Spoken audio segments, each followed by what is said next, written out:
laba qof ayaa shirkad ahaa muddo kadib waxa khasaartay shirkadii labadii qof mid kamid ah uu cararay kii kalena waxa uu qaatay alaabtii soo hartay alaabtuna waxay ahayd deyn suuqa laga soo qaaday dadkii lahaa deynta waxay dhaheen waxaan rabnaa alaabteena maxaa xal ah xageedu carari dadka xoolo ka soo qaabto wadamaanaad iyo deymo ka soo qaadato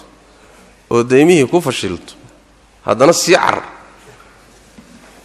waa dhaqan waayahan jira waa suuqyada ka jira diin la'aan bay tilmaamaysaa diin la'aan aad u liidatay tilmaamaysaa waxaa loo baahan yahay ruuxu ama xuquuqdii inuu gudo ama xuquuqdii inuu dadkii u yimaado iga suga yidhaahdo ama muxuu ahaayey lafihiisa uu isu keeno laakiin waa cararaya haddaad hadda fakato mid aadan ka fakan doonin baa horta kaa dambaysa yaa tii ilaahay oon laga fakan doonin baa kuu dambaysa dad fara badan baan ogahayoo qaarkood xataa wadaadada ku abtirsadaan oo say dadka uun xoola uga gurahayeen maalintii ay kashifmeenna cararay oo adduunkaa iska mashaaxay yaa aad bayna waayahan u badanto suuqyaha ugu badantay taas waa midoo waa arrin runtii halisteeda leh midda labaad hadday dhacdadu saa u dhacdo xoolihii loo yimid ee meesha laga helay yaa leh waa su-aasha sooma xoolaha yaa iska leh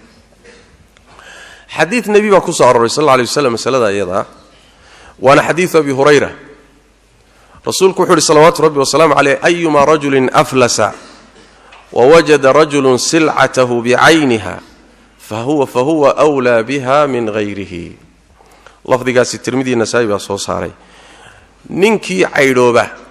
روحوا عيدوبة وحلقة وضع إفلاس كالروح الدين تلقوله إنه كبضة وحو هايست وابا إفلاسي وكا عرّي ميتك وحوقاك إسوسو أوري وإفلاسي حدي روحي أدو حكولها هيد إفلاسه kadibna dadkii wax ku lahaa mid ka mida badeecadiisii lafteedii uu meesha ka helo badeecadiisii lafteedii uu helo asaga ayaa iska leh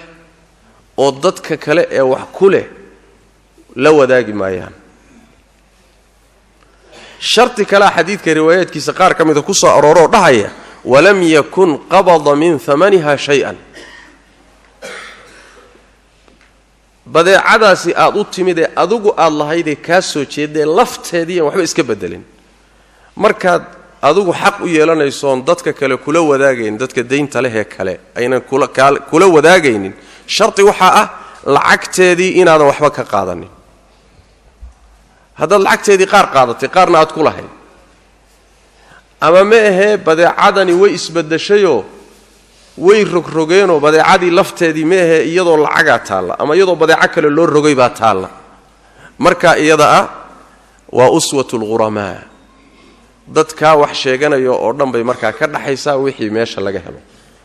si cadaaladana loogu qaybinaya nin walba wixii ka maqnaa nisba percentage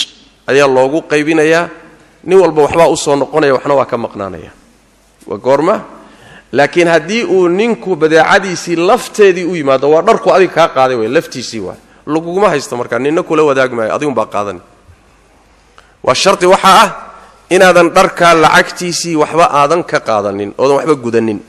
haddaa dharkii lacagtiisii aad qaar qaadatay qaarna kuu laabnaayeen khalaas wixii meesha laga helay dadka kale dayntale baad ula siman tahay marka alaabtaasi meesha laga helay sidaasaa loola mucaamaloonaya dadku way ceshan karaan waxoodii waa ninkii wixiisa helay laftiisii wixii kaloo cid gooniya aysan lahaynna dadka deynta sheeganaya xuquuqdu ka maqan tahay baa si cadaalada loogu qaybinaya wallahu a'lam